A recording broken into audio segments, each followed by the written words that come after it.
Okay, anyone?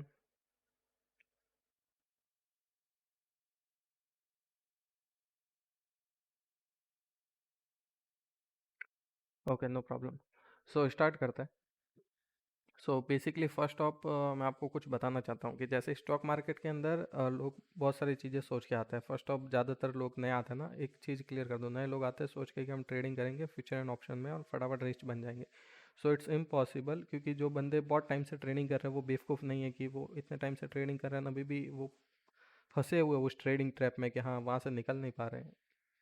So it's impossible कि trading करके कोई भी फटाफट रिच बन जाए। अगर हाँ ट्रेडिंग करके आपको सही में लगता है कि रिच बनना है, तो एक चीज़ आपको क्लियर बता देता हूँ कि ट्रेडिंग करके ऐसा है कि रिच कोई भी नहीं बन सकता, बट कहीं ना कहीं 3-4 साल का टाइम देना पड़ता है उस भी फ्रेम के अंदर। तो आप कुछ ना कुछ ऐसे ही यूनिक पैटर्न सीखना या फिर पैटर्न को देखना कि क्या पैटर्न क्रिएट हो रहा है एंड बेसिकली यहाँ पे कितना वॉल्यूम है and किस तरफ मार्केट जा रहा है, तो उससे आप लगभग कुछ एक्यूरेसी के साथ कुछ पैसे बना सकते हैं। ठीक है, बट ट्रेडिंग के साथ इतना बहुत ज़्यादा अमीर नहीं हुआ जा सकता। कुछ पैसे का मतलब ऐसा नहीं कि हाँ कुछ 2-3 लाख करोड़ों में बना सकते हो ऑब्वियसली ट्रेडिंग के साथ भी। बट उसके अंदर रिस्क इतनी ज़्यादा है कि उससे कोई रिस्क कोई मतलब ऐसा है कि गारंटी नहीं ले सकते कि हाँ बनेंगे नहीं बनेंगे। बट बहुत ज़्यादा हाईली स्टडी करते हैं तो बन जाते हैं एंड पैटर्न्स भी होते हैं उसके अंदर। बट स्टिल लगभग तो मैं इसको 90% स्कैम ही मानता हूँ, क्योंकि 10% बच जाता है कि हाँ कुछ जने उसके अंदर ऐसा कुछ पैटर्न फाइंड कर लेते हैं कि हाँ करके बन जाएगा। ओके, सो बेस्ट चीज़ ये है कि आप ट्रेडिंग किए बिना भी पैसे बना सकते हैं। अब वो कैसे बनाएंगे? सो स्टॉक मार्केट में इन्वेस्टमेंट करके। सो आज हम ये सीखने वाले कि हम ऐसे मल्टी बेगर स्टॉक कैसे फाइंड करें कि जो ऐसा है कि हमें बहुत ज़्यादा रिच बना सकते हैं। एंड जो भी ये कंटेंट दे रहा हूँ ऑब्वियसली फ्री ऑफ कॉस्ट दे रहा हूँ इसके अंदर, ठीक है? कुछ भी ऐसा नहीं है कि यूट्यूब के ऊपर वगैरह कहीं पर भी ऐसा जाओगे तो काफ़ी अच्छी अच्छी वीडियोज़ मिल जाएगी स्टॉक मार्केट को लेके। बट जो आज मैं चीज़ें बताने वाला हूँ वो मेरी पर्सनल जो मैंने खुद ने इन सारी चीज़ों से सीखा है, ठीक है? और जो मैंने पर्सनली खुद फाइंड किया वो सारी चीज़ें बताने वाला हूँ। तो मैं अपना स्क्रीन शेयर करता हूँ, just a second. Okay, and कोई भी मल्टीबैगर स्टॉक फाइंड कर सकता है।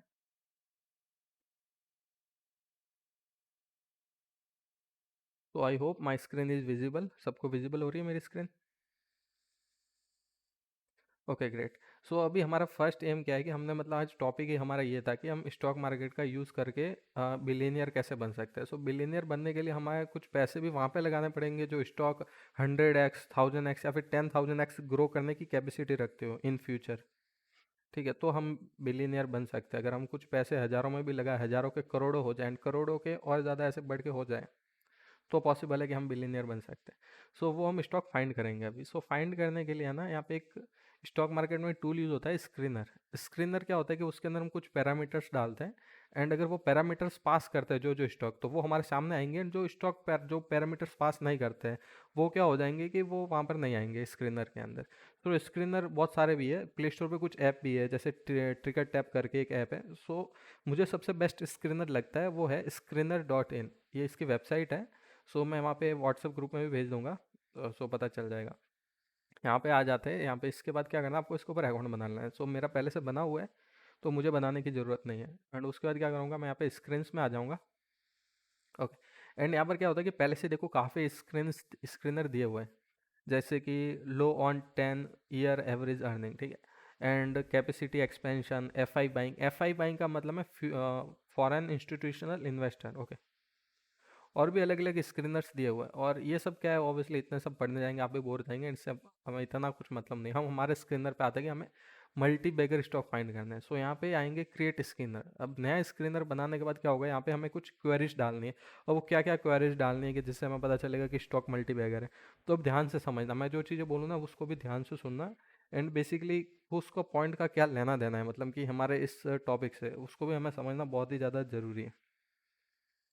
सो फर्स्ट सबसे पहले तो क्या डालना है कि एक बात और कंफर्म कर देता हूँ ना, कि बहुत जने लोग देखते हैं कि जैसे एक चीज़ बता देता हूँ कि क्या क्या करते हैं कि जैसे सब जने क्या करते हैं, सिगरेट बहुत पीते हैं, अल्कोहल बहुत पीते हैं, तो हाँ इसका स्टॉक तो बढ़ेगा ही बढ़ेगा तो इसके स्टॉक में इन्वेस्ट कर लेते हैं। No, that's not true thing. ऐसा नहीं होना चाहिए कि हाँ इस चीज़ का कंजप्शन ज़्यादा है तो उसके अंदर इन्वेस्ट कर ले, कि वो कंपनी पहले से बहुत बड़ी है, उसके पास पहले ही बहुत बड़ा मार्केट है, वो और बड़ा मार्केट बनाने में उसे टाइम लगेगा एंड बहुत धीरे धीरे बनता है।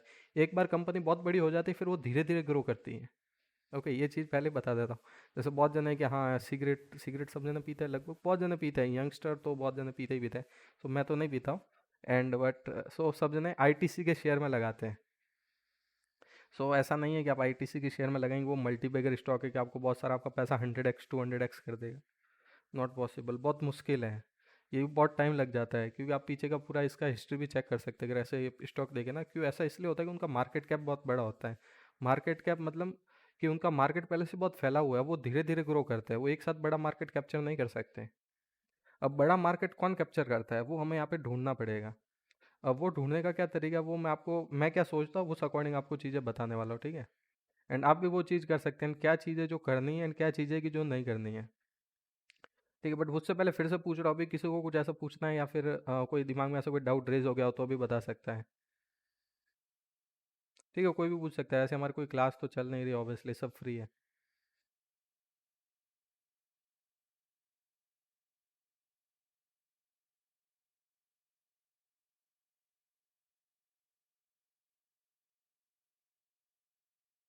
अरे कुछ नहीं पूछना क्या यार, किसी के मन में कोई डाउट वाउट ऐसा कुछ आ ही नहीं रहेगा।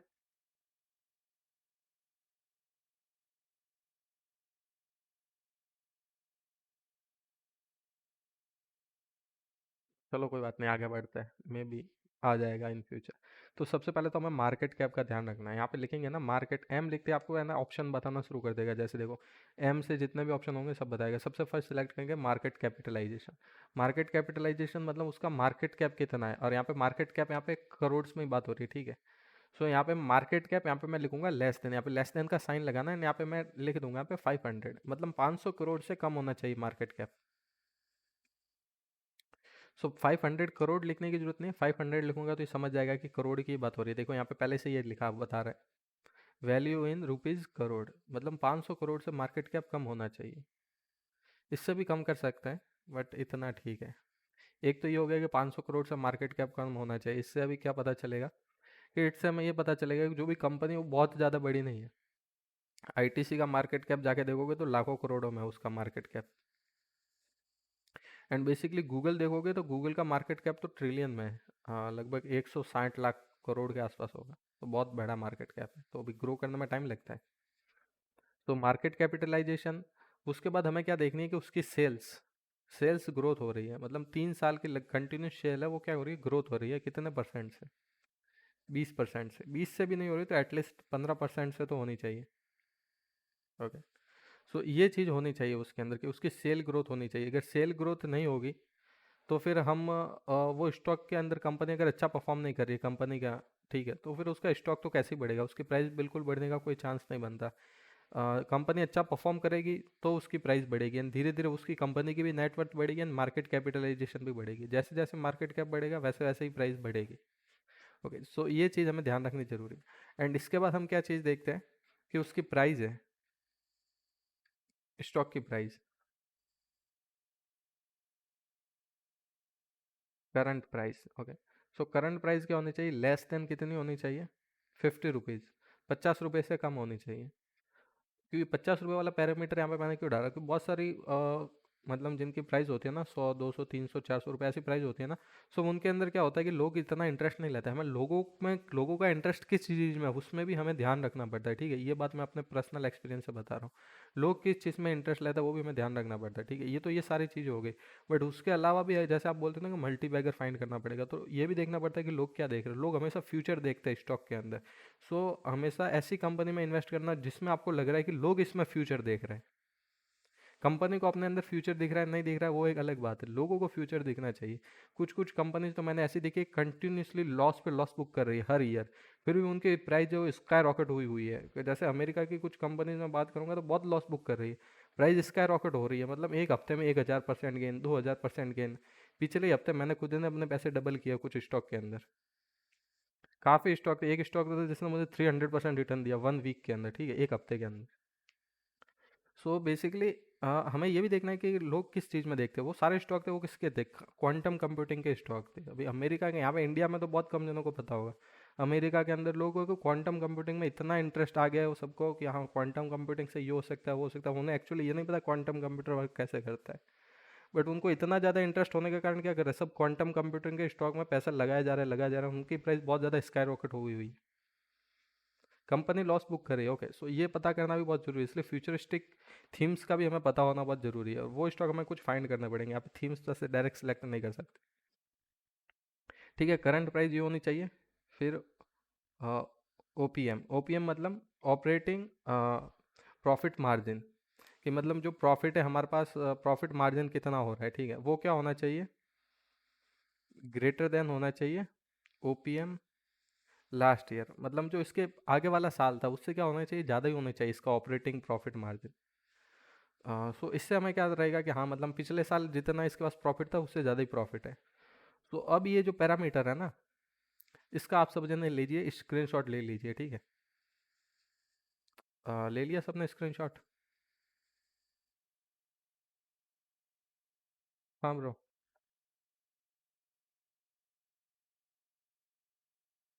No bro, no premium version is free.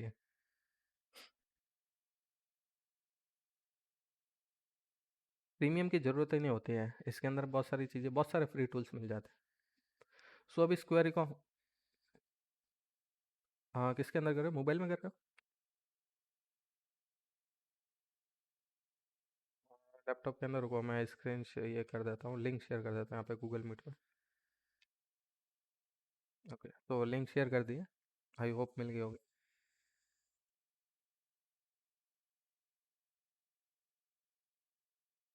तो क्वेरी को रन कर दो। ओके, सो मैंने रन किया, सो यहाँ पे काफ़ी सारे स्टॉक की लिस्ट आ गई है, देखो बहुत सारे, बहुत ज़्यादा स्टॉक्स है। सो अब फर्स्ट हमें मार्केट कैप का भी ध्यान रखना है। सो यहाँ पे देखो मार्केट कैप दिया हुआ है, 85 करोड़ का मार्केट कैप है।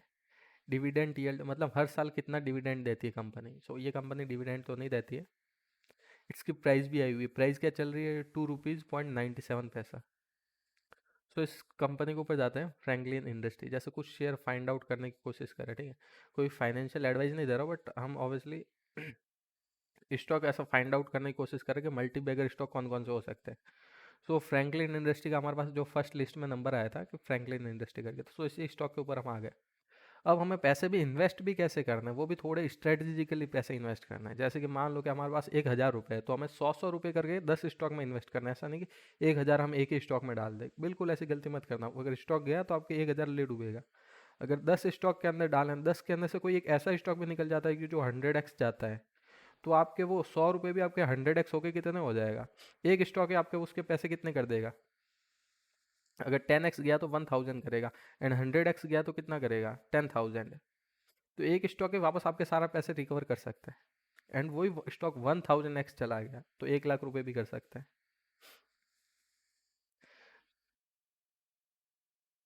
लिंक तो ब्रो शेयर की ना मैंने यहाँ पे।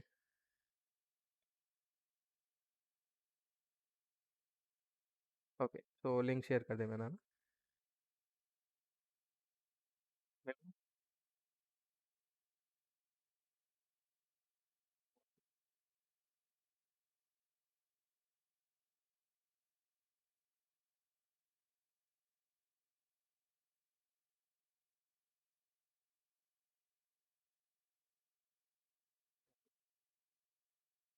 तो देखते हैं, फ्रैंकलिन इंडस्ट्री को थोड़ा सा एनालाइज करने की कोशिश करते हैं। जैसे इसको देखो, फ्रैंकलिन इंडस्ट्रीज लिमिटेड इसका ये नाम है, एंड यहाँ पे आप जाओगे ना रीड मोर में, तो यहाँ पे इसको कंपनी का बता देगा, कंपनी करती क्या है, इसके की पॉइंट्स बता देंगे। सबसे पहले तो ये कंपनी कब बनी, 1983 से ये कंपनी क्या कर रही है, काम कर रही है। अभी काम क्या करती है, wholesale trading of agriculture commodities and jewellery.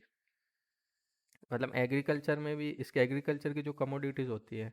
अब एग्रीकल्चरल कमोडिटीज़, अब कमोडिटीज़ क्या होती है, कमोडिटीज़ का मतलब ऐसा होता है कि वो एग्रीकल्चरल में भी शायद प्रोडक्ट ना रखती हो, बट उसकी कमोडिटीज़ मतलब उसकी क्या प्राइस चल रही है, क्या प्राइस नहीं चल रही है, उनके अंदर ट्रेड करती हो, ठीक है।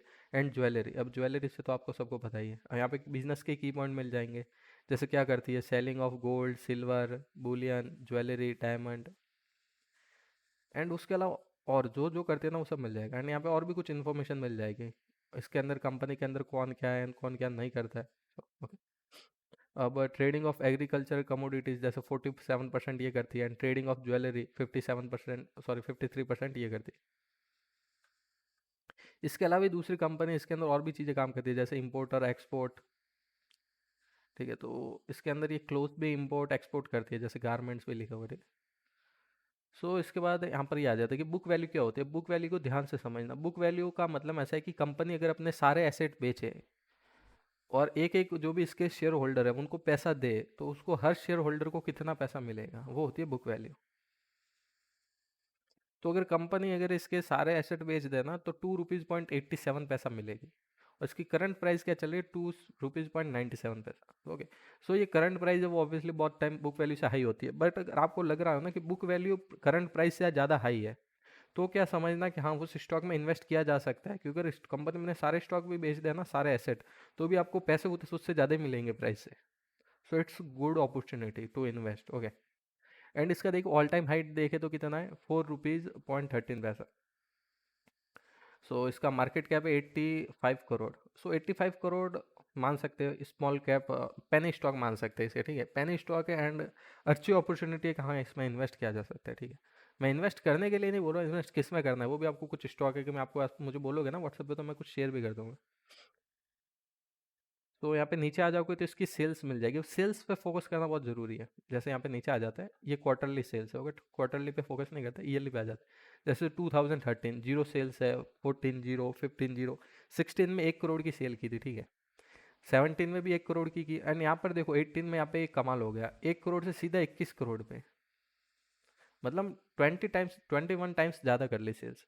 फिर 2019 में थोड़ी सी ड्रॉप कर गई, 17 करोड़। 2020 में 30 करोड़।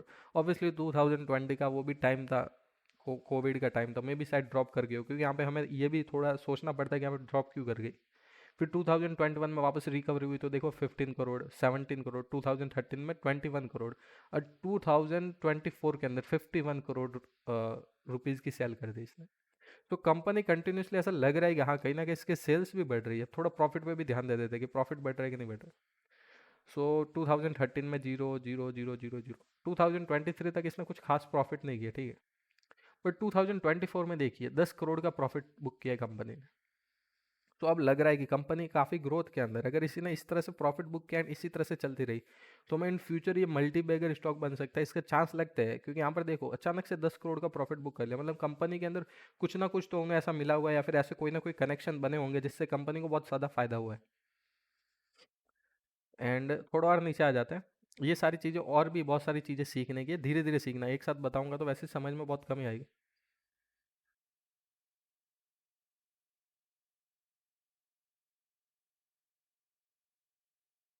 नहीं, कुछ ना कुछ तो क्या होगा, यहाँ पे वैल्यूज क्या करोड़ में शो हो रही है, वरना लैख के अंदर तो मे भी कुछ ना कुछ प्रॉफिट बुक किया होगा। बट वैल्यू करोड़ों तक नहीं गई, ये चीज़ हमें यहाँ से पता चल रही है। बट यहाँ पर एक इंटरेस्टिंग पॉइंट तो ये हुआ है कि कहीं ना कहीं कंपनी को देखो यहाँ पे 10 करोड़ का अचानक से प्रॉफिट बुक कर लिया। क्या गया ये, तो इट्स मिरेकल पॉइंट कि हाँ इस साल बुक किया तो मे भी दूसरे साल थोड़ा सा ड्रॉप कर जाए, बट कहीं ना कहीं कंपनी ग्रो करने के चांस रखती है, कंपनी में पोटेंशियल है। अब नीचे आ जाते हैं, नीचे हमें यहाँ पे आना होल्डिंग देखने को मिल जाएगी। जैसे इसके नंबर ऑफ शेयर होल्डर्स देखो, 2021 में 776। अब 2023 के दिसंबर में देखो 4000। अब 2024 में देखो 47,000। मतलब नंबर्स ऑफ शेयर होल्डर्स है वो इंक्रीज होने चाहिए। इससे भी हमें पता चलता है कि भाई कंपनी के अंदर लोगों को इंटरेस्ट आ रहा है धीरे धीरे, तो धीरे धीरे ट्रेडिंग वॉल्यूम भी बढ़ेगा। तो 2024 के अंदर देखो कितने शेयर होल्डर बढ़ गए। बट यहाँ पे एक है ना, एक और एक इशू की बात क्रिएट हो रही है कि जितनी भी शेयर होल्डिंग वो सब पब्लिक के पास है, प्रमोटर के पास शेयर होल्डिंग है इसकी है ही नहीं। तो मतलब इससे क्या पता चलता है कि प्रमोटर ने अपनी सारी शेयर होल्डिंग बेच दी है, या फिर मे भी हो सकता है कि किसी और को दे दी हो, या फिर उससे पैसे लिए हो, कंपनी को चला रहे हो। सो इससे ऐसा है कि कंपलसरी नहीं है कि अगर प्रमोटर के पास होल्डिंग नहीं है तो कंपनी वो मल्टी बैगर नहीं बन सकती है। सो ऐसा पॉसिबल नहीं है, क्योंकि बहुत सारी कंपनीज है जिनके अंदर प्रमोटर के पास होल्डिंग नहीं होती है, बाद में एफ की या फिर डी की होल्डिंग आ जाती है एंड वो कंपनी फिर भी ग्रो करती है। सो इस चीज़ के ऊपर हम कभी भी नहीं पहुंचना चाहिए। एंड अगर प्रमोटर के होल्डिंग ढूंढ रहे हैं तो वो बहुत ज़्यादा सेफ ऑप्शन, मतलब ऐसा कंपनी का ढूंढने के लिए करते हैं लोग। सो वहाँ पर ऐसा है कि कंपलसरी नहीं कि मैं मल्टीबैगर स्टॉक मिल जाए। सो ऐसा भी होता है कंपनी के अंदर कि अगर प्रमोटर की होल्डिंग नहीं है तो इन फ्यूचर क्या करते हैं, कंपनी डिविडेंड तो दे नहीं रही है, सारा प्रॉफिट जाता है किसके पास है, प्रमोटर के पास ही जाता है ऑब्वियसली। तो इन फ्यूचर प्रमोटर वापस होल्डिंग बाय भी कर सकते हैं। ओके, हाँ, सो इस स्टॉक को ऐसा मुझे देख के लग रहा है कि हाँ, ये कहीं ना कहीं मल्टी बैगर बनने का कुछ चांस रखता है।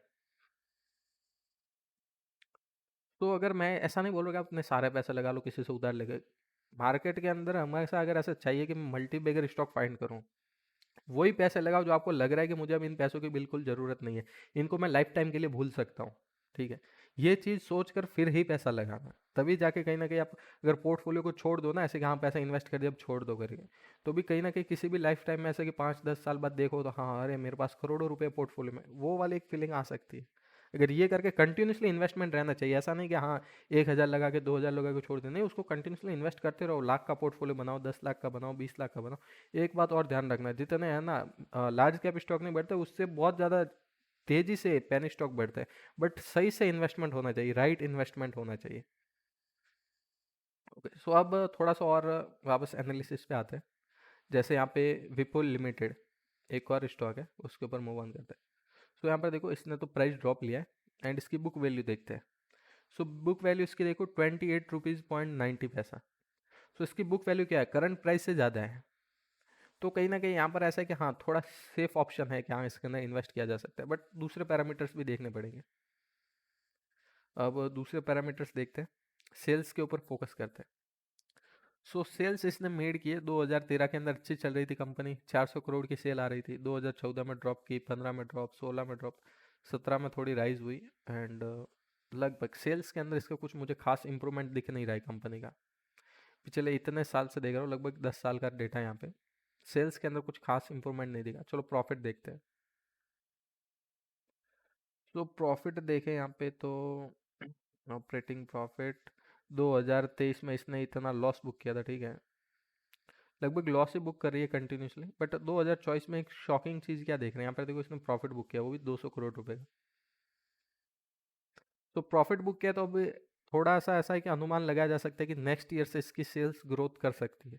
इसलिए मैं बोल रहा हूँ यहाँ पे कुछ भी हो सकता है पेनी स्टॉक में, इसलिए अपने सारे फंड्स नहीं लगाना है, वो फंड्स लगाने की आपको लगता है कि इनकी ज़रूरत नहीं है। तो थोड़ा सा नीचे आते हैं, एक थोड़ा सा शेयर होल्डिंग पे भी इसके ऊपर थोड़ा फोकस कर लेते हैं। सो प्रमोटर्स की शेयर होल्डिंग है वो कंटिन्यूसली ड्रॉप ही की है, मतलब प्रमोटर ने अपनी शेयर होल्डिंग बेची है। बट एक और अच्छी चीज़ देखने को मिल रही है, वो एफ आईज मतलब फॉरेन इंस्टीट्यूशनल इन्वेस्टर, उन्होंने अपनी स्टेकिंग बढ़ाई है। सो इससे क्या पता चलता है, बहुत बार इनसाइडर न्यूज़ होती है या फिर कंपनी को पूरा ट्रस्ट होता है ना एफ आईज को, कि हाँ इसके अंदर है कि प्रॉफिट होगा करके, तो वहाँ पर ही कंपनी अपनी स्टेकिंग बढ़ाती है। तो एफ एस डी इसका मूवमेंट भी देखना चाहिए, एंड इसके स्टेक होल्डर देखो वो भी बहुत ज़्यादा बड़े हैं। तो कहीं ना कहीं यहाँ पर भी देखने को मिल रहा है कि कहीं ना कुछ तो है कि हाँ करके कंपनी बढ़ रही है। तो ऐसे करके आप बहुत सारे स्टॉक ढूंढ सकते हैं। एंड इसके अलावा एक एक और स्टॉक के ऊपर लास्ट मूव ऑन देख लेते हैं हम, उसके बाद हम कुछ और इंटरेस्टिंग चीज़ें बताता हूँ आपको। ये तपारिया टूल करके स्टॉक है, ओके।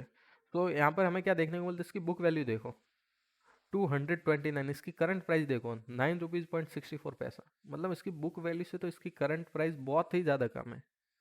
तो ये स्टॉक के अंदर तो ये तो कंफर्म मल्टी बैगर बन सकता है, ऐसी हमें कि ऐसे मतलब देख के लग रहा है इसको।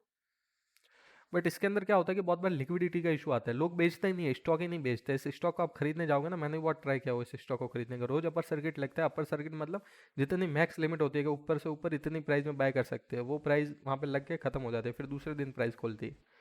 सो क्या होता है कि मैंने बहुत ट्राई किया, वो स्टॉक मिलता नहीं है। एंड बेसिकली इसकी जो बुक वैल्यू इसके इतनी ज़्यादा है, इसलिए लोग सेल भी नहीं करते स्टॉक को। सो ऐसे स्टॉक अगर किसी को डाउन प्राइस में मिल जाए तो बहुत लक्की है, मतलब अपने आप को लक्की समझना।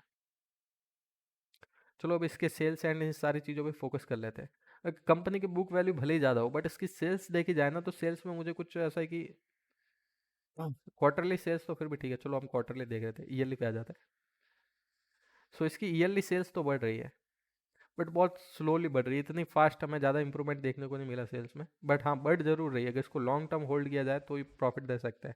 एंड प्रॉफिट भी कंटिन्यूसली बढ़ाई है, देखो 10 साल पहले 10 करोड़ का प्रॉफिट जनरेट कर रही थी, 10 साल के बाद आज एक ही साल में 100 करोड़ का प्रॉफिट बुक कर रही है कंपनी।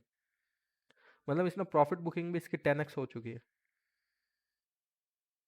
एंड इसके शेयर होल्डर पैटर्न पे आए तो देखो, इसके शेयर होल्डर बढ़ रहे हैं, बट बहुत स्लोली बढ़ रहे हैं। ऐसा इसलिए क्योंकि लोग सेल ही नहीं करते, तो बढ़ेंगे कहाँ से।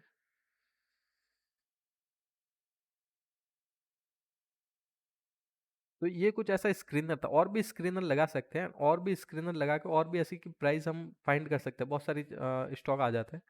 जैसे कुछ स्टॉक है जो कि मेरे पोर्टफोलियो में है, वो मैं शेयर करता हूँ यहाँ पे।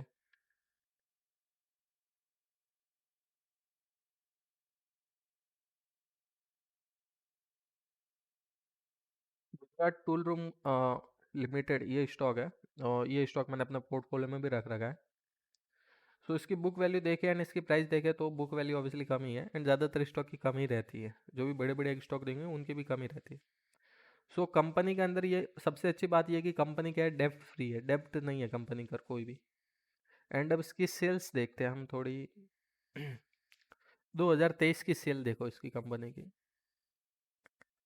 2 करोड़ की सेल थी, 2024 की देखो 555 करोड़ की सेल है। प्रॉफिट देखेंगे इसका तो 2 करोड़ का नहीं, 1 करोड़ का प्रॉफिट था 2023 में, और 2024 का देखें तो 73 करोड़ रुपीज़ प्रॉफिट।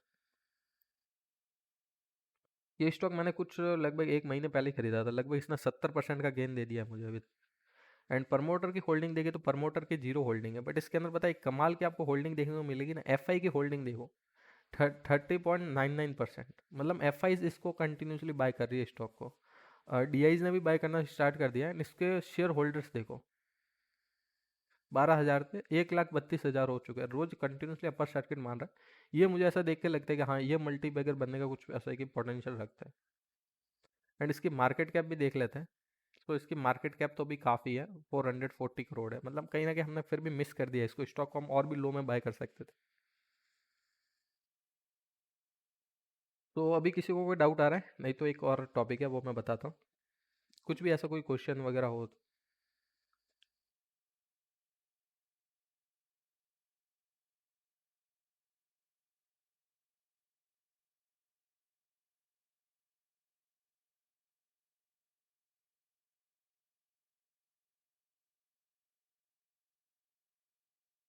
देखो अगर आपको है ना स्क्रीनर का जिसको नहीं पता था ना, वो कंटिन्यूस ऐसा आके अचानक से कोई भी रैंडम पैरामीटर लगा के स्टॉक बाय मत करना, ठीक है? अगर कर भी रहे हो ना, तो एक बार के लिए ना एक बार थोड़ा बहुत और रिसर्च कर लेना, कंपनी क्या करती है एंड क्या नहीं करती। बहुत सारी चीज़ें होती है जो यहाँ पे स्क्रीनर के यहाँ पे जितनी इन्फॉर्मेशन यहाँ पे वो होती है जो इनको खुद को मिली होती है। तो थोड़ी सेल्फ रिसर्च आपको खुद को भी करनी पड़ेगी, कोई भी डायरेक्ट स्टॉक बाय मत करना, ठीक है? एंड जो मैं स्टॉक बता रहा हूँ वो ऐसा नहीं बता रहा हूँ कि उसके अंदर आपको भी पैसा इन्वेस्ट करना है, ये मैंने अपनी रिसर्च से इन्वेस्ट किए हुए हैं इनके अंदर पैसे। तो बहुत जने नए होंगे जिनको नहीं पता होगा स्क्रीनर का, तो आके डायरेक्ट करेंगे। और एक बात ध्यान रखना, एक स्टॉक के अंदर सारे पैसे कभी मत लगा लेना। चलो ये तो बात हो गई स्टॉक की, स्टॉक मार्केट की, मतलब ऑब्वियसली हम इंडिया के स्टॉक मार्केट की बात कर रहे थे। सो हम यूएस के स्टॉक में भी इन्वेस्ट कर सकते हैं। ऑब्वियसली अब मैंने यूएस स्टॉक की क्यों बात की, अब थोड़ा सा मतलब मैं बता देता हूँ। क्योंकि कहीं ना कहीं अगर हम इंडिया के स्टॉक मार्केट में इन्वेस्ट करें ना, मान लो कि इंडिया की इकोनॉमी में कोई रेसेशन चल रहा है, कुछ भी दिक्कत चल रही है, तो इंडिया की इकोनॉमी ग्रो नहीं कर रही है, तो अब ऐसा थोड़ी है कि हमारे पैसे ग्रो होना रुक जाएंगे, हम ऑब्वियसली ये तो नहीं चाहते ना। तो कहीं ना कहीं हमें क्या चाहिए कि इंडिया का मार्केट अगर रेसेशन में भी है या फिर इकोनॉमी ग्रो नहीं कर रही है किसी भी कारण से, बहुत ज़्यादा टैक्स बढ़ रहा है, सो ऑब्वियसली वो तो बढ़ भी रहा है, एंड लोग इंडिया छोड़ के जा रहे हैं, तो वो तो अभी भी जा रहे हैं। सो मे भी ऐसा है कि बहुत सारा ऐसा टैलेंट वगैरह बाहर भी जा सकता है। सो जा भी रहा है, क्यों कोई रहना चाहेगा इतना जैसे टैक्स देना पड़ रहा है कंट्री के अंदर। अब जो टैक्स देना पड़ रहा है वो तो अब हम बदल नहीं सकते कि इतना ज़्यादा है। बट ऑब्वियसली मेरे तो ये पर्सनल ऐसा ही मानना है कि इतना ज़्यादा टैक्स वगैरह लगता है तो कहीं ना कहीं स्टॉक मार्केट में बहुत ज़्यादा ऐसे चार्जेस कट जाते हैं जो मुझे लगता है कि नहीं कटने चाहिए, तो कहीं ना कहीं बहुत सारा प्रॉफिट तो वहीं पे ट्रैप हो जाता है। सो अब इससे बाहर आते हैं, ये बात नहीं है। अब बात ये आता है कि यूएस के स्टॉक मार्केट में क्यों इन्वेस्ट करें। सो वहाँ पे इन्वेस्ट करते हैं तो वहाँ पे क्या होता है कि अ, लोग इनोवेटिव आइडियाज़ पे काम करते हैं। इंडियाज़ के अंदर क्या होता है, कॉपी आइडियाज़ पे काम करते हैं। ये बात मैंने हमेशा से देखी है। यहाँ पे आप बड़ी से बड़ी आपको लगता है ना जो स्टार्टअप है करके, स्टार्टअप के नाम पे जो भले कितना भी सक्सेसफुल आपको लग रहा हो अभी अंदर, सब की सब कॉपीज ही है। कोई भी अपना नाम कोई भी बता सकता है कि ऐसा जिसको ऐसा लगता है कि ये स्टार्टअप सक्सेसफुल हुआ है, कोई भी बोलना चाहेगा अगर किसी को कोई भी आइडिया हो तो।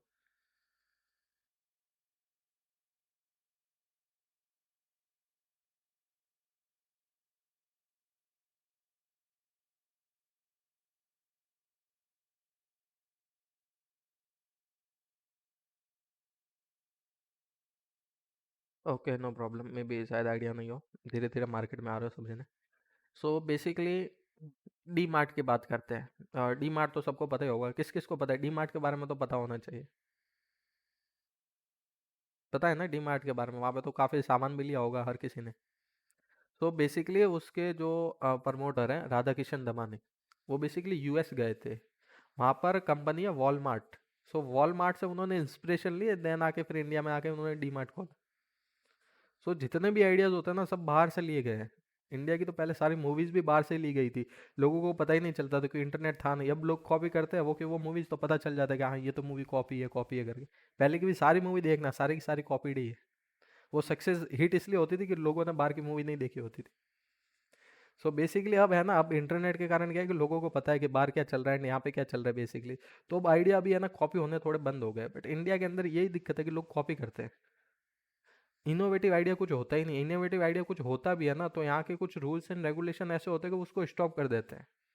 जैसे मैं एग्जैक्टली आप कह सकते हैं कि डायरेक्टली बात कर रहा हूँ, ठीक है, ओपनली, कि कहीं ना कहीं कुछ रूल्स एंड रेगुलेशन ऐसे आते हैं। जैसे मुझे लगता है कि ब्लॉकचेन इंडस्ट्री काफ़ी अच्छी है, उसके अंदर क्रिप्टो करेंसी काफ़ी अच्छा, एक टेक्नोलॉजिकल पॉइंट ऑफ व्यू से देखा जाए तो काफ़ी एक अच्छा प्रॉस्पेक्ट भी है।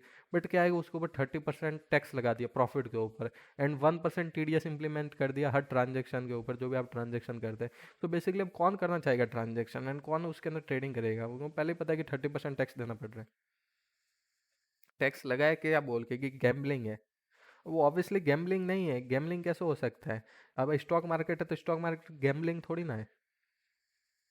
बट यहाँ के रूल्स एंड रेगुलेशन ही ऐसे है। सो एंड यहाँ पर अगर कोई कंपनी में कोई बंदा काम कर रहा है तो उसे कंपनी कितना देगी?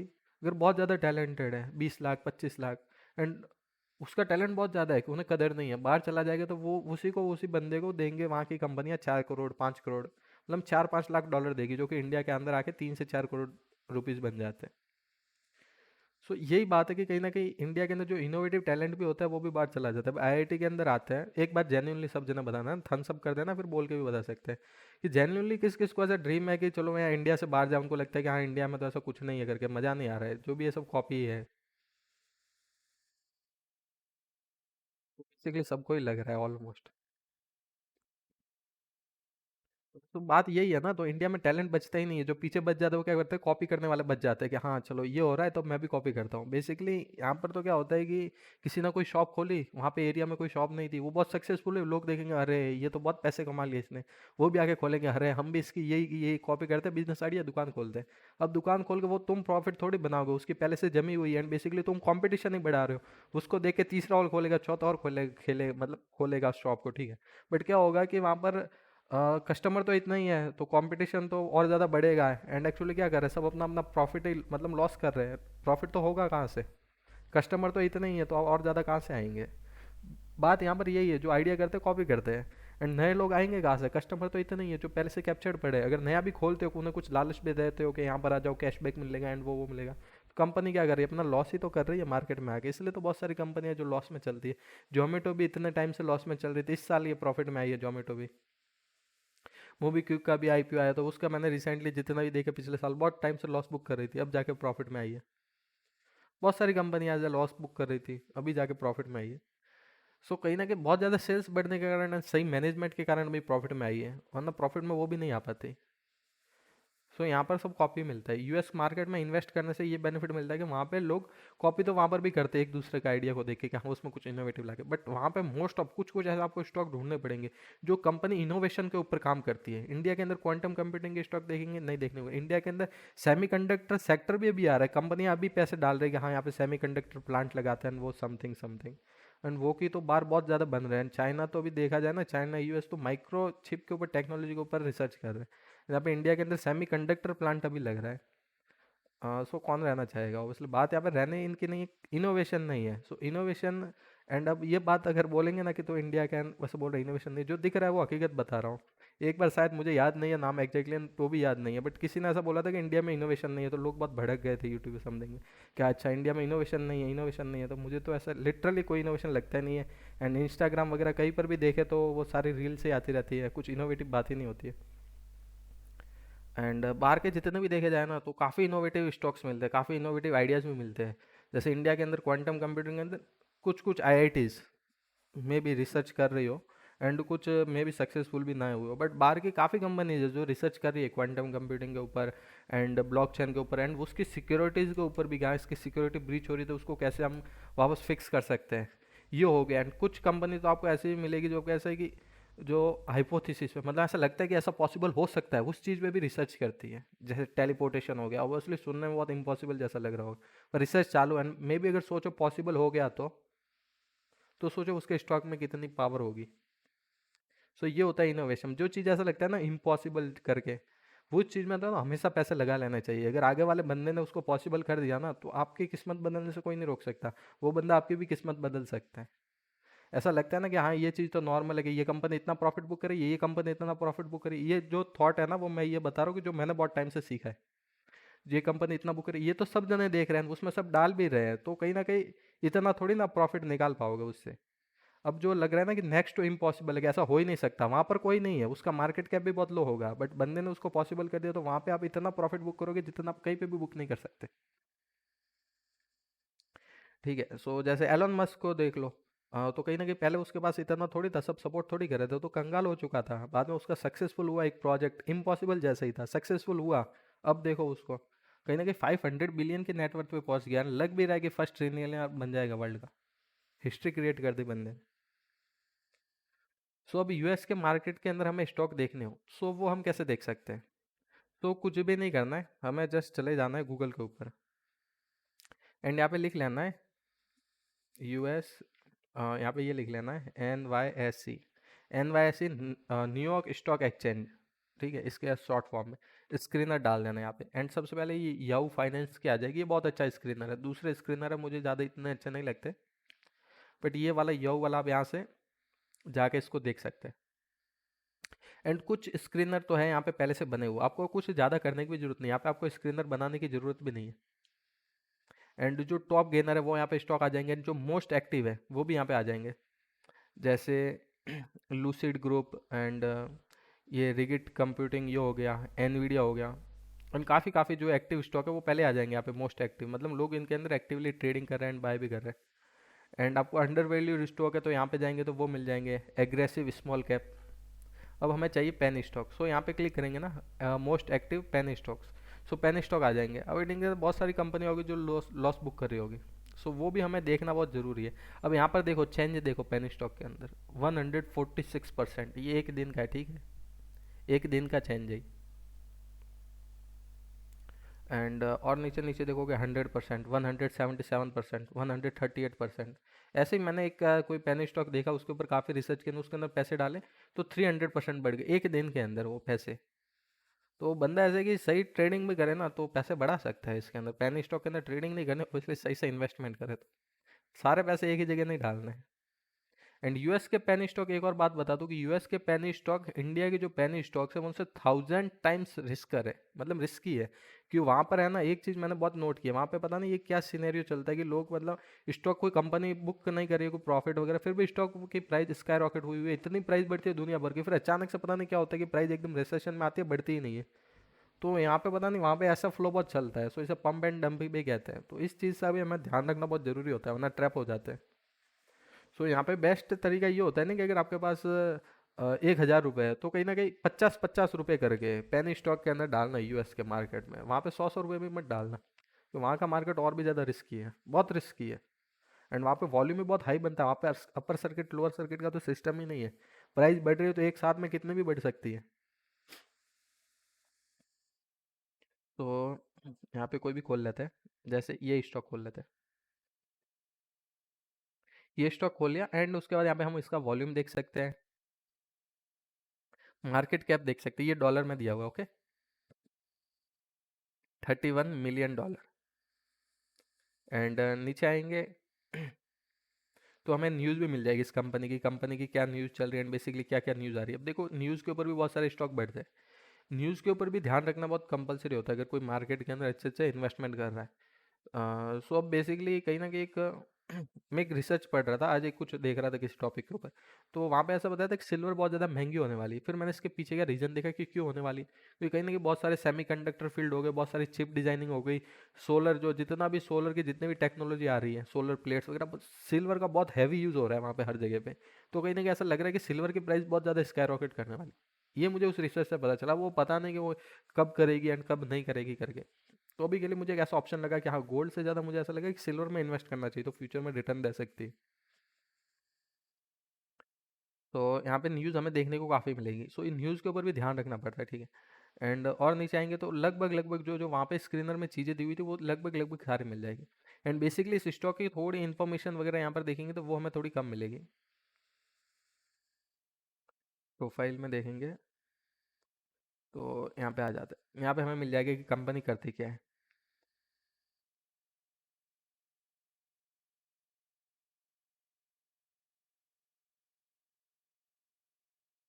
ब्रो कौन सा स्टॉक की बात कर रहे हो, यूएस स्टॉक की बात कर रहे हो या इंडिया के स्टॉक की?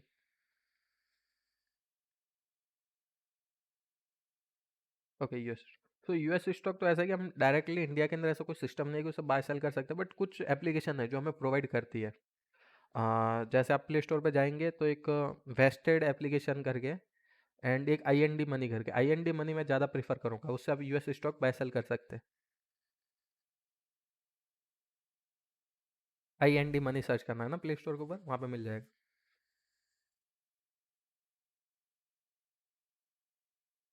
तो ये कंपनी फूड के प्रोडक्ट के अंदर काम करती है एंड बेसिकली इसके अंदर ये काम करती है। सो यहाँ पे कुछ ना कुछ ऐसी न्यूज़ ज़रूर आई होगी, ठीक है।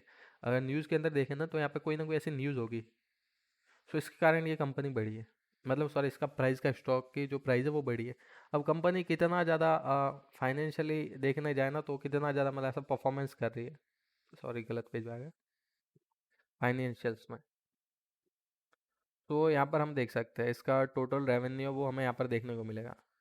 तो यहाँ पे देखने से ऐसा लग रहा है कि कहीं ना कहीं थोड़ा रेवेन्यू लॉस किया है कंपनी ने, यहाँ पे देखो 2023 में। तो लगभग लगभग यहाँ पे काफ़ी सारी हमें डिटेल्स देखने को मिल जाती है, हम रिसर्च कर सकते हैं अच्छे से। तो यहाँ से हटते हैं एंड बेसिकली वापस बैक आते हैं।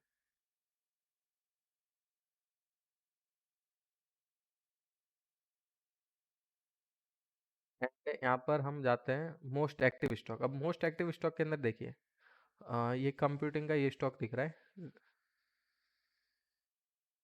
तो यहाँ पर आए इसकी प्रोफाइल चेक करते हैं, ये कंपनी करती क्या है। देखो क्या करती है, builds quantum computer and the super conducting quantum computer processor. यहाँ पर देखो मोस्ट एक्टिव में लगा हुआ स्टॉक के, हम देखते हैं इसका थोड़ा डेटा देख देते हैं, चार्ट्स के ऊपर आते हैं। चार्ट्स लोड होने देते हैं, एक महीने का चार्ट्स देखते हैं। अब चार्ट्स को देखो, एक महीने का चार्ट्स को कैसा चार्ट दिख रहा है, इस तरफ से लेफ्ट साइड से राइट साइड की तरफ बढ़ता हुआ दिख रहा है। अब इसकी प्राइस यहाँ पर देख चेक करते हैं कितनी है, $1.28। अब क्या चल रही है, $19। ये एक महीने का चार्ट है, ओके। चलो एक साल का चार्ट लगाते हैं, एक साल का देखो क्या प्राइस चल रही है, $0.92। और एक साल के अंदर कितनी हुई है, 19x प्राइस बढ़ गई है। अब ये मल्टी बैगर नहीं है तो क्या है, लोगों ने क्या आइडिया के अंदर पैसे इन्वेस्ट कर रही है, कंपनी तो लॉस ही बुक कर रही होगी। चलो देखते हैं, मे बी शायद चांस है कि लॉस बुक कर रही हो। फाइनेंशियल्स में आते हैं। हाँ एंड टोटल रेवेन्यू, रेवेन्यू बढ़ा है कंपनी का, okay so it's good. And profit की बात करते हैं।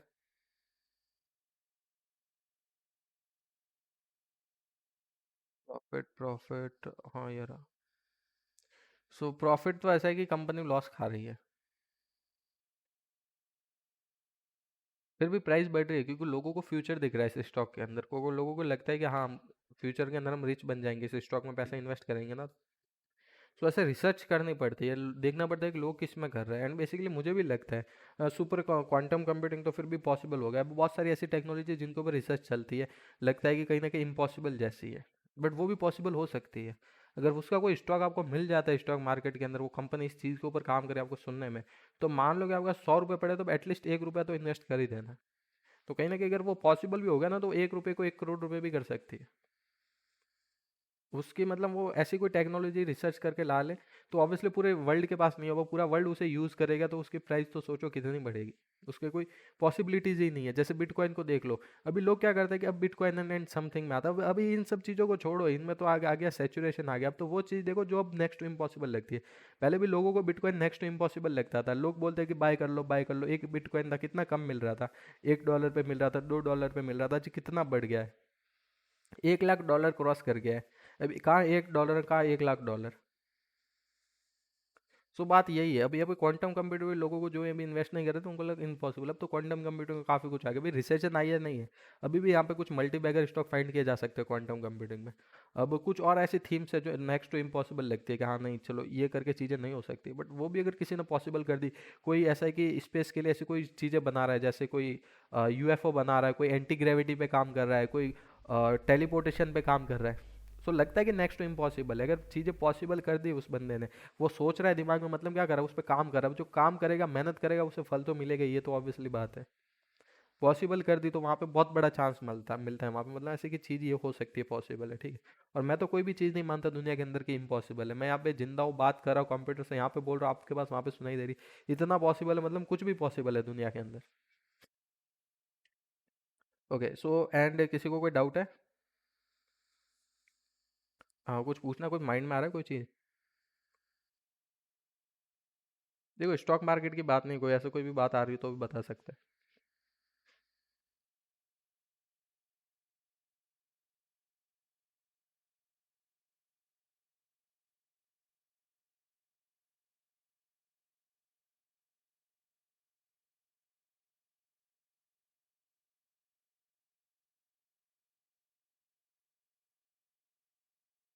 बता दो यार।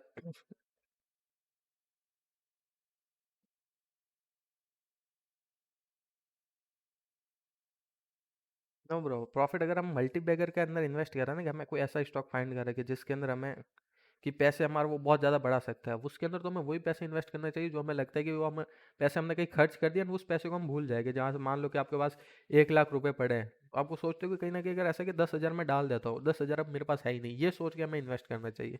ऐसा नहीं कि 1 लाख पड़ा पूरा का पूरा 1 लाख डाल दे, नहीं, 1 लाख है तो 10 हज़ार डालो, और 10 हज़ार भी पूरा का पूरा एकदम डिवाइड करके डालो छोटे छोटे पार्ट में, अलग अलग स्टॉक में, एंड उसको भूल जाओ कि वो पैसे है ही नहीं हमारे पास। एंड उसको इन फ्यूचर कभी भी देख लेना कि हाँ 1 महीने बाद देखा, 2 महीने बाद देखा, अब प्रॉफिट हो रहा है लॉस हो रहा है वो हमारी चीज़ें नहीं है, बस डाल के भूल जाओ, प्रॉफिट हो गया तो बहुत अच्छी बात है कि हाँ उसने हमारे पैसे बहुत ज़्यादा बढ़ा दी। क्योंकि ये स्टॉक की कोई गारंटी नहीं ली जा सकती, जो पेनी स्टॉक होते हैं वो बहुत ज़्यादा अमीर बनाते हैं एंड बेसिकली सारे पैसे डुबा भी देते हैं, बट अगर स्ट्रेटजिकली आप उसमें इन्वेस्ट करोगे तो नहीं डूबेंगे। मैं तो हमेशा से, मैं तो लार्ज कैप मिड कैप में तो इन्वेस्ट ही नहीं करता हूँ, सारे के सारे मेरे पैसे सब पेनी स्टॉक में लगाता हूँ, सब के सब। अब लोग बोलते हैं कि पागल है क्या, कम से कम लार्ज कैप में 70% रखना चाहिए, मिड कैप में 20% रखना चाहिए, एंड उसके बाद 10% स्मॉल कैप में रखना चाहिए, एंड तू कर रहा है कि तू तो स्मॉल कैप से भी नीचे सबके सब पेनी स्टॉक में डाल रहा है। मैं कहा मेरा बस ऐसा ही चलता है, जितने भी बड़े बड़े इन्वेस्टर देखोगे ज़्यादातर सबके सबके पैसे पेनी स्टॉक में ही लगे रहते हैं।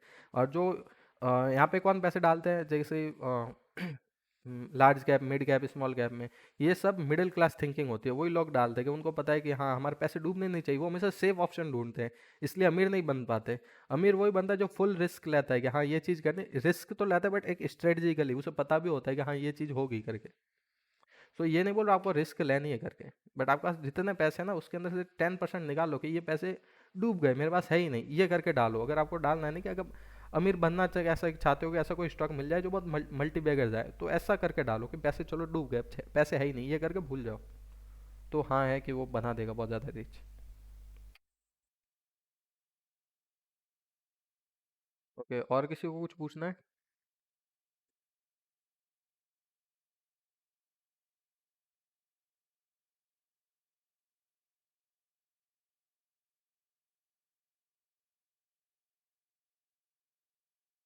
ओके ग्रेट, आई होप सबको कुछ ना कुछ नया सीखने को मिला ना, सबको ऐसा कुछ बोरिंग तो नहीं लगा क्लास में।